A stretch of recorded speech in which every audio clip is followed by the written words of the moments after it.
handed out a chart. Now the chart that I handed out has the full alphabet plus at least one letter that we don't see in at the time of biblical Hebrew, but still existed in the language. We'll go into that a little bit later. What I'd like to do is recap on where we've made it to, right? And then focus in on a couple of letters like we have been. So, where we've been, and look at that, I brought my own. I'll see if it works at home. I'm just hoping that it'll stay up here. So, now I won't take too much time, right, going over it, but it's going to look funny because I'm going to write right to left, right? But we have, the middle is easiest for me to kind of understand where I'm looking at. I mean, the early is nice too, but the middle is easiest to write, and there's different things, but I'll write the early. So we have the bull's head that got changed and migrated into the modern letter A. Right. The Beit, which was a pictograph of the home, which I did almost like a pay there, you have to forgive me. That's why I hand out the charts. And then that became the modern, right, Beit that you see, right? And you have it, and then they'll have it, and you have the dot, yada yada. You see how that changed. We have Gimel, which is a foot in movement. That kind of got flipped around, and then that got flipped again and became a modern day C. But then you'll see where also the Kaf kind of you could debate. I won't get too much into that, but we did Dalet for the door. I'm not going to draw all three of these. I gave you a chart. Hey, which was a picture of a person, right? And you can draw it different ways, but we all see it and get it. We went over Vav. Now, I heard of hay as grabbing the lapels. Getting your attention, huh? It's so funny because these words, even you see these and they have a generalized meaning. It's so vast and spread, right? Since everything is parent and child roots, just like you with your family, right? You have a parent, children. Right. Two children may look completely different, and this is from a direct line of parents, right? That's right. Now imagine when you get way over and you're in third, fourth cousins territory. You're not going to look at all the same, but you're made up of all the same material. You have all the same family, all the same bloodline, little things from here and there mixed in. And the language is the same way. We mimic the language. It's all one big circle, which is a concept that I hit on a lot. A circle of circles. It's all one. So the next symbol we have is a het. I'm sorry. That is a Zion. Why am I? You got me nervous here, I guess. And then a het. You think 7 and 8. These end up being morphed into. I have that zoom in on this, and what these represent are the following. Zion represents a mattock, a hoe, or a plow. There's one of these. I'll be handing this out inside as I also discuss these. What are these objects used for? Hoes, plows, mattocks, right? Agriculture. Growing food. Providing for your family. All right? These are all things that you can think of whenever you see this one letter. And if you notice, you kind of think of all those same things whenever you see the Aleph. It's not just about, the letter, the bull. It's what it does. It helps you provide for your family, helps you take care of your fields, produce milk, produce cheese. All right? It's all about sustenance, your jobs, your roles, how they go together. Now, the modern pronunciation of this, they'll say is Zion. I tend to find that a lot of older letters, the older you say it, the less letters it has. So you'd probably just go like Zion. Zion. And so some people put that as Z-A-N, Zionun. We'll see that's because of the parent root that it is attached to and comes from. Okay, so I'm going to read over this, and I have some more to pass out if you need one. Here, you can stand here. But yes, the ancient pictograph for the letter Zion is some type of agricultural implement similar to a mattock or plow. The meanings of this letter are harvest, food, cut, and broad. From the shape, from its usage, function, implementation. I have the other chart as well. The phonetic sound for this letter is a Z, as it is in Greek and Aramaic. Even looking at it, it looks very similar to our modern English Z, even without having to change it. Not much, right? I mean, all it changes is one, somebody sped up and cursed the middle line, and you have a Z, right? Right.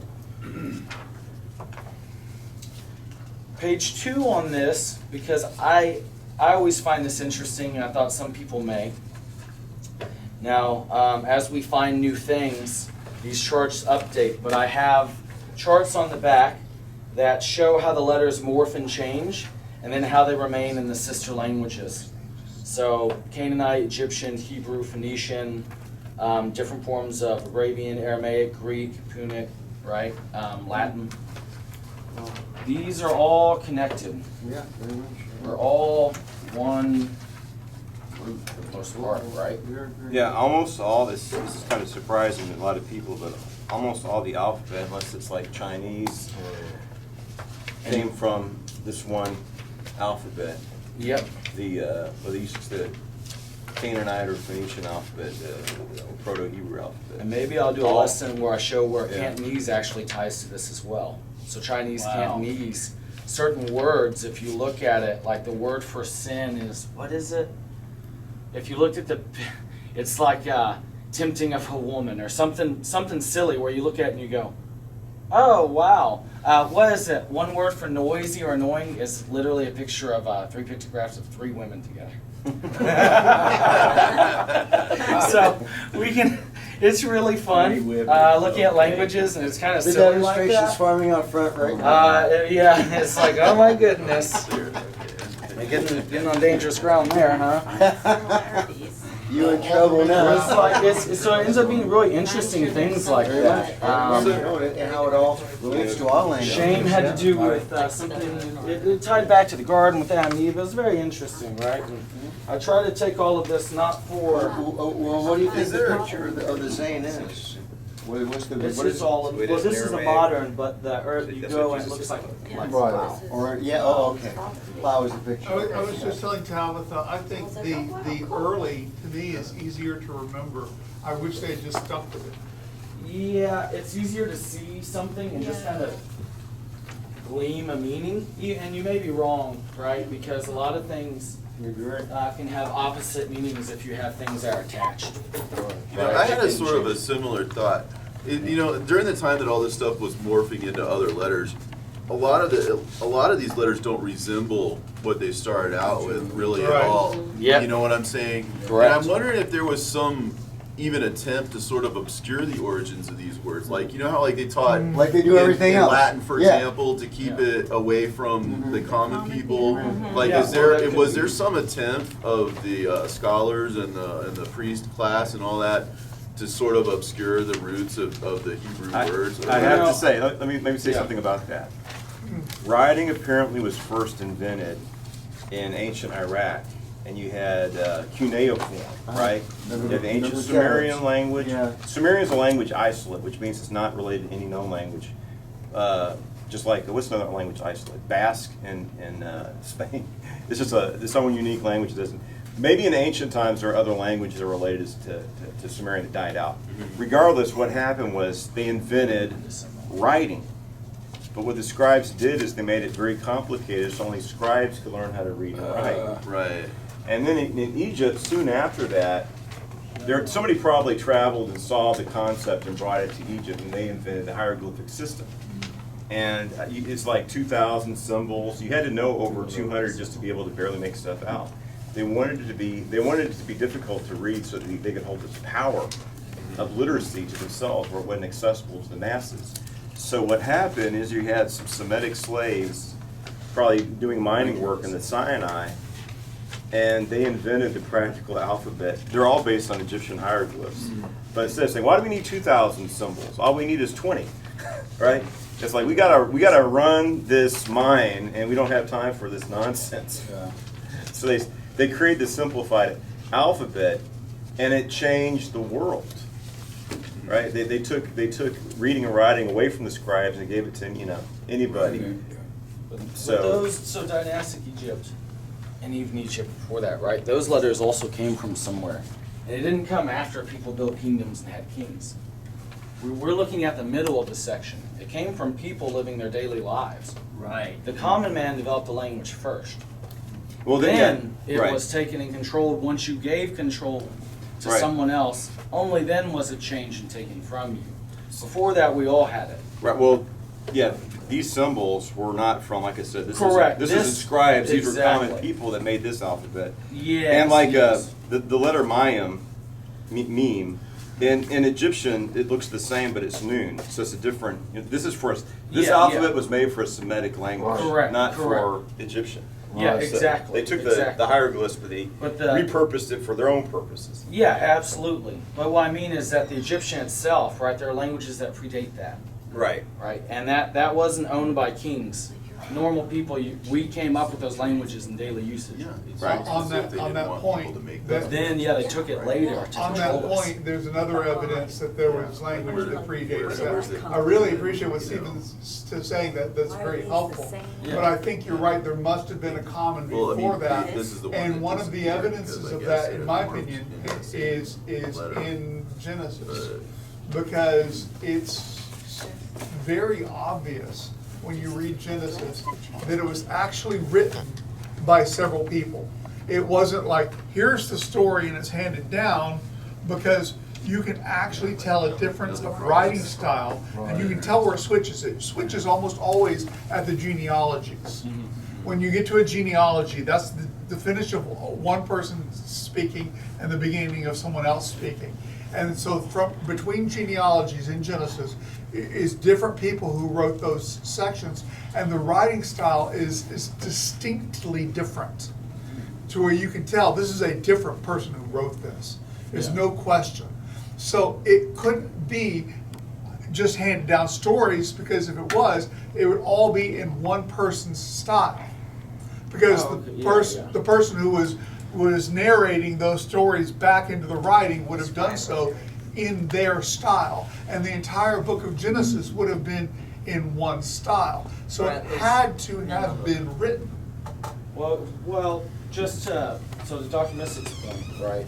With the Semitic languages, and you think of, every time I say it, you think of Shem, right? You think of this whole family of languages that came later, and at the time of the Bible, and when it's printed and scripted, it's using letters to describe words and events that are so far separate that it's kind of funny. I think I'm digressing a bit, but it's just to say that language has existed for who knows how long. Our written languages, they change partially because we write in ink from right to left, and when you're right-handed, this is a big right-left-handed thing. When you carve in stone, it makes sense to carve right to left when you're right-handed. When you write in ink, you don't write right to left because I don't want ink all over my hand. Any lefty knows that pain in life. I'm not. I don't have to. But so when you write and you're right-handed, and because you don't want smooth ink, then you begin to write left to right. Language is just used in whatever's easiest for you. That's why the sounds, letters change. They becomes vast. People make it complicated and then become simple again, because it's about how we use it. Yeah. But there's a marked divide between east and west of Jerusalem. The language seems to be reversed.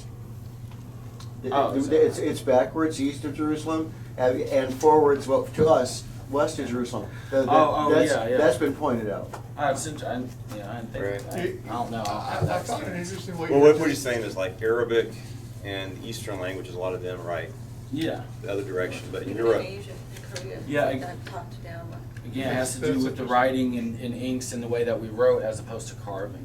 Yeah, The I- oldest languages are going to be right to left. Well, I found it interesting what you were just saying about carving. I'm wondering if writing slowly and carefully on a sheepskin might not also be easier from right to left. You know, I'm not certain.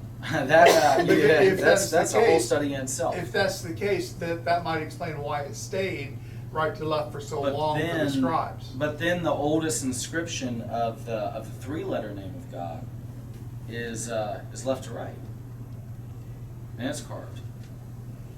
Which is weird, This right? old inscription in Egypt? Yeah, right. It's Yeah. left to right. I believe so. Yeah. Maybe that was it, maybe handedness was It's- played as an issue. so- Sometimes the Egyptians would what's- just, they would, It's They yeah, were up, down, consistent. left, right. I wonder, And I then when wonder they if got it would be into like, the mysticism part of it, Right. you did it yeah. for. I Maybe wonder, it had to it- do with, maybe it had to do ignorance is- something with yeah. the shape of the stone or whatever, Backwards and they writing, could see the reverse shape writing. easier. Kind of like when you look at a road and you go, why did they build this road like this? Like, oh my God, you know, like, well, it was clearly went with the I would trail. theorize that perhaps it They was just wanted to backwards be out of different. respect, to be different, kind of like writing the name of God in all caps. Oh, okay. To stand out. I don't know, To maybe, stand I out. always, I mean, there are those things, and it could be, but I always think of like the simplest, what's the normal person doing it for? Same thing with why are these letters changed? Most of them, when you see people's handwriting, you understand. Even modern day English, you see a lot of people's handwriting, you go, those aren't the same letters, right? You hit someone's cursive and it's extra. Oh, So Right. the other thing is, as this became more teach used, cursive. they got more and Database more. administrative And then there are the law. hits and point of control, right? That's always going to be a thing. I mean, this is that's why. But the modern Bible, right? The Babylonian square Aramaic square script, right? good. Comes from Babylonian. Some people don't like that, but that's the way it is. So the next letter. Joam Zion, right, and that was Amatica. And then, so we go on to Het, which is a lot like the letter H. You can see where that ends up forming to the letter H later, along with Hay.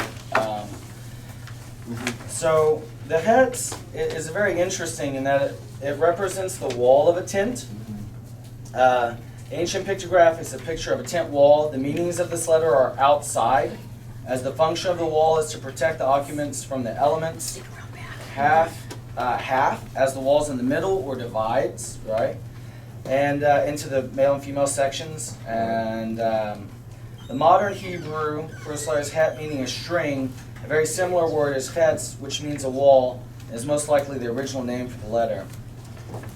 The sound of the letter in modern times is a guttural H, or, oh yeah, you're actually right. In modern, they do it kind of like a k. I guess I don't speak a lot of modern. I do, but it's a kind of like you got something stuck in your throat. You want to breathe out, you close it a little bit. Sweating, yes. Yeah, exactly. Where's your coffee? It's good. So, One more and then there's a script chart with that. Yeah, H. Yeah, like in the UK and stuff. Yeah. It's really, once you start seeing the little ancient, there, it's everywhere. It's all His charts one. are up there. Oh, I have you. We have two more people. Here is a chart, and here is Zion and Het. And Zion and Het are the letters, he's just getting to Is that- Het, and we did Zion. Zion and Het. Do I have one more of these? And there's one more of these. Oh yeah, there's probably charts there on the back of those, but we can get, if they're interested, I have those other charts. So I thought it'd be fun to do what I kind of always like to do, which is just jump into some words, some roots. Remember that when we speak about these, whenever I'm talking, we're talking about parent and child roots. And that can get a little confusing, because sometimes maybe I'll be talking about a word like aviv. I'm talking about the parent root, which is only aleph, bet, things like that. Now, Zion, I'm going to start with one of its parent roots, which is, I'm just going to write it with English so we can so you guys know what I'm talking about. But we're going to go Zion bet, okay? So that's the matic, or the agricultural tool, and then your home, right? So this has an odd tie, and you'll see that it says this root represents a lot of things that end up being yellow. Gold, we'll go over it. Okay, how does this tie? How does this tie with gleam, dwell, purchase, to leave, objects, yellow, hyssop, a wolf, Gold, that's kind of gross, so I won't say it. Dowry. And then the definition, right? The main staple of the Hebrews was grain and is yellow in color. The grain was usually ground into a meal for making bread, which is one of the most ancient foods, right? The pictograph, Zion is an agricultural implement representing the idea of harvest or food. The bait is a representation of the house. When you think of the food of the house, and it's yellow. Right. Okay? Alright. So here are some examples of that. One of those is azov, which is hyssop in English. Right. An aromatic herb, yeah, it's because it's yellow in color. Right. We go to ze'ev, and we have a wolf. It's because when you think of a wolf, it's they have that belly, this time, you coyotes, things like that. Even in the region, right? You think they're yellowish in color. Now this one I think is interesting, and that's why I thought I'd point this one out.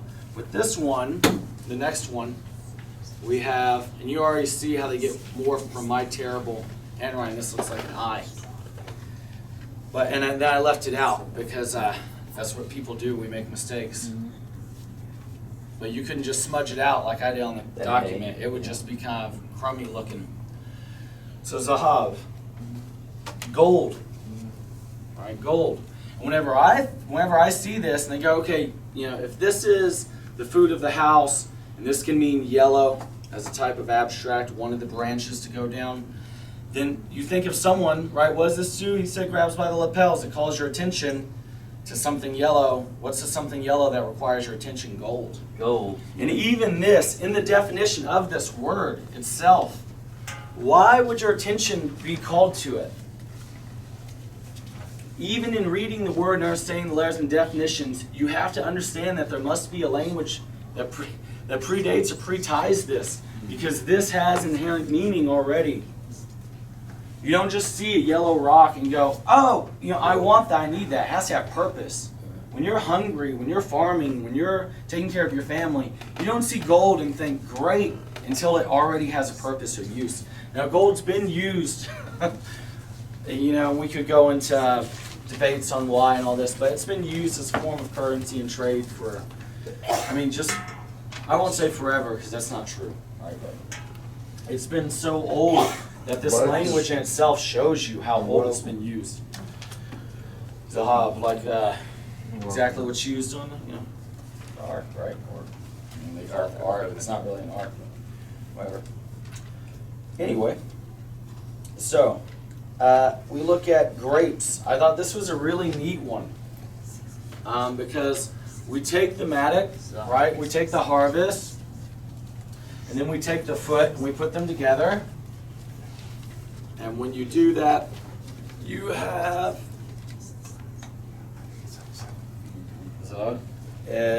it ties is the root of grapes and grape skin. Definition: the juice of the grape is removed or harvested. How? By treading on them. That's how eventually you'll get wine from So that. you get wine.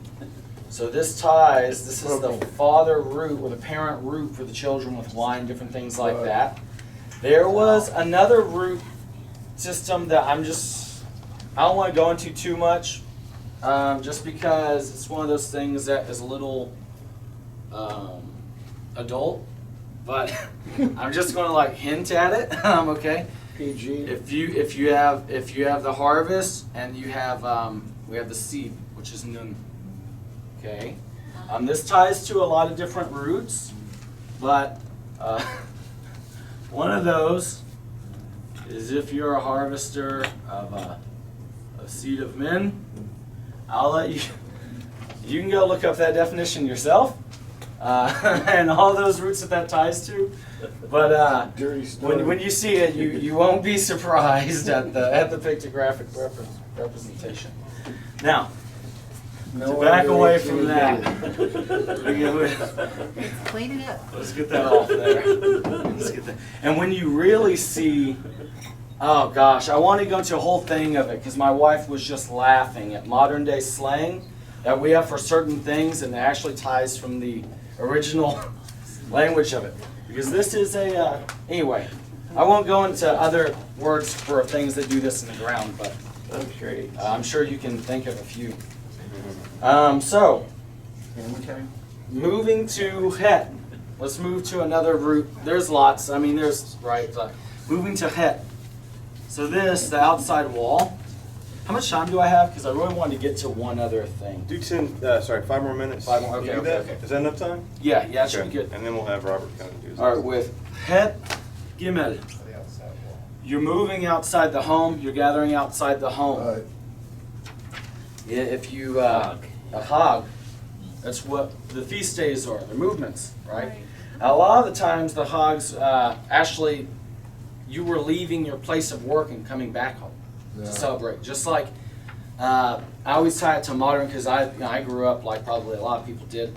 And you know the song, "Oh, I'll be home for Christmas." Right. There's a lot of holidays that he could work, but he wouldn't think, "Oh, I have to come home for this." There are certain ones you come home for: Thanksgiving, Christmas, and I'll go back into how Christmas was twisted from the original Sukkot. That was all a whole fun thing. But anyway, because it was an 8-day celebration where they celebrated the birth of Christ on the first day, the circumcision on the 8th, all that fun stuff. So, but with a chag, now this parent root, I'm going to talk about the parent root chag before the child root. The child is the word chag. The parent root are these 2 letters which can form multiple words. Okay? When we're looking at this parent root, obviously, as action can be a feast, but it can talk about a circle, a belt, abstract terror, refuge. My definition, gathering together for a festival, usually in the form of a circle for dancing and feasting. All right? And so the parent ties to the children through that. On the review 2, page 2, I have a root that I drew out specifically this way because it's adorable. So, translation, circle, as encircling. Oh, wow. Okay? What's the root to encircle? Het, which is a lot like if you think of it as HH, a hard like Vav, which you can write as just a U, right? And then Gimel, hug. The root of hug is hug. That's Okay? interesting. To encircle one, to encompass them, to hug, right? It's very interesting how these layers come together. Time, is, right? Is Hebrew is the bull's head, which represents strength. If you've been here before, this represents strength. It can be the one that bears the burden, the yoke of. And then we have the mattock, which is the Z, is. It uses for time. Time is extremely important for early Hebrews and us today. We're just very disconnected from it. And what controls time? What really controls the human thought of time? When your food grows and when it doesn't. That's what controls it. You can say it's anything else, but when you're out there, what matters is when your food grows and when it doesn't. You don't figure that out, you die. Okay? You, your family, everyone you know. Right. Now, this is the one, I was trying to get through those so I could really get to this, because this is one of my favorite little things, because it makes this verse answer itself when you read it.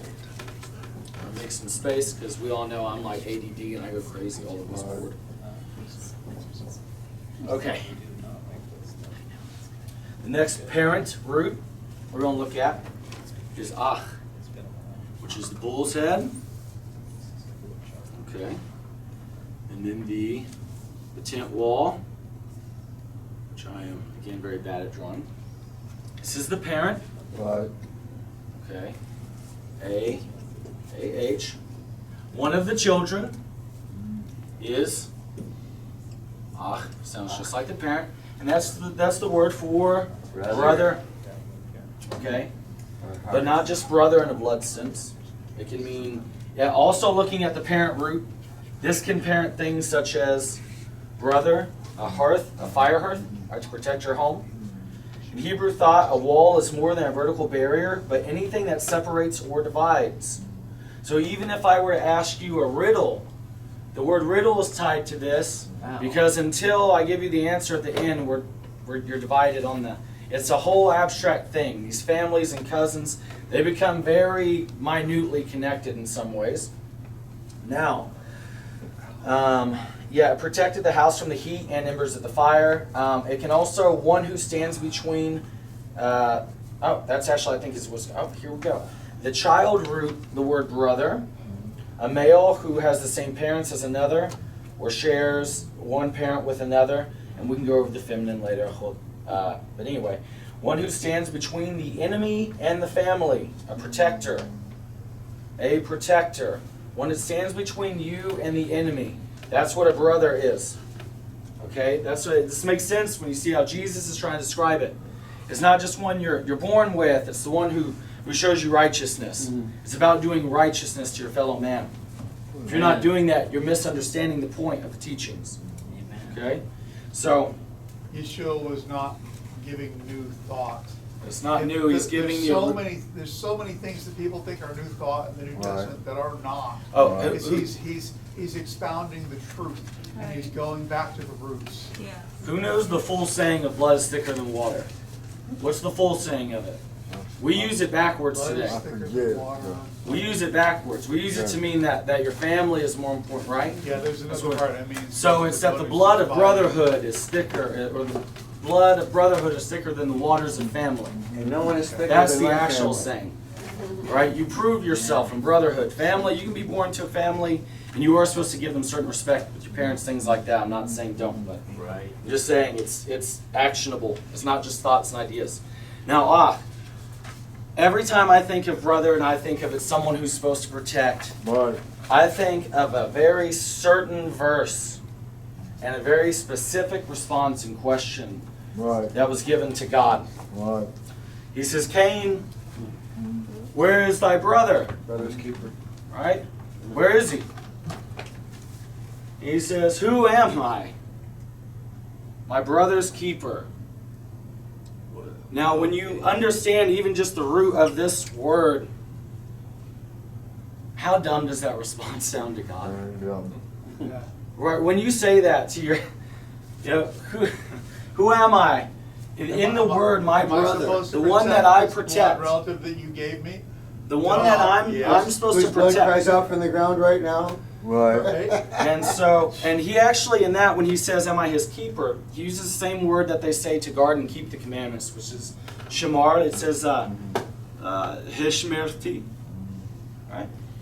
I believe that. It's kind of like he said, who do you think I am? And then God looks at him and says, well, who do you think I am? I wouldn't know. Well, what's funny also is he says, who do I think? And in saying, when he says my brother, in that he answers his own question. He condemned In himself with his saying own it, question. right?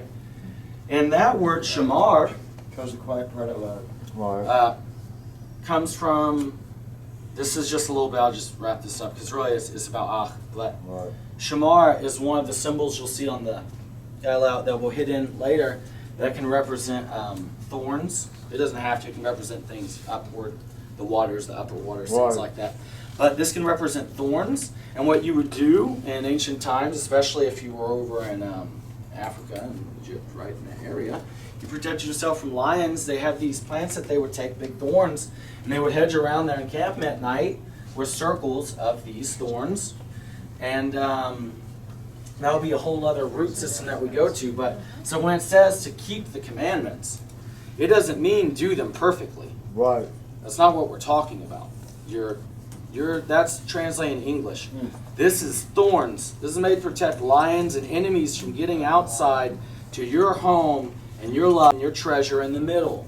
Yeah. When you are to shamar the teachings, you're to protect them. You're to protect them. And when it says, and if you break this, right, break this covenant, that word, we'll go into it again later, is not just to break it, and it doesn't mean to like misstep, misspell a word, to sin. That's not what it means. It means to take and trample and smash underfoot. Okay, so there's a very different way Pearls before swine. that you are taught to Right. follow and to keep these, and it's not by keeping them perfectly. Right. It's by trying, Yes. because the effort is good. Prioritizing that. So yeah, I think that's all I have. Thank Very you good. so much. Thanks for having me. Thank you. Excellent. One more offer.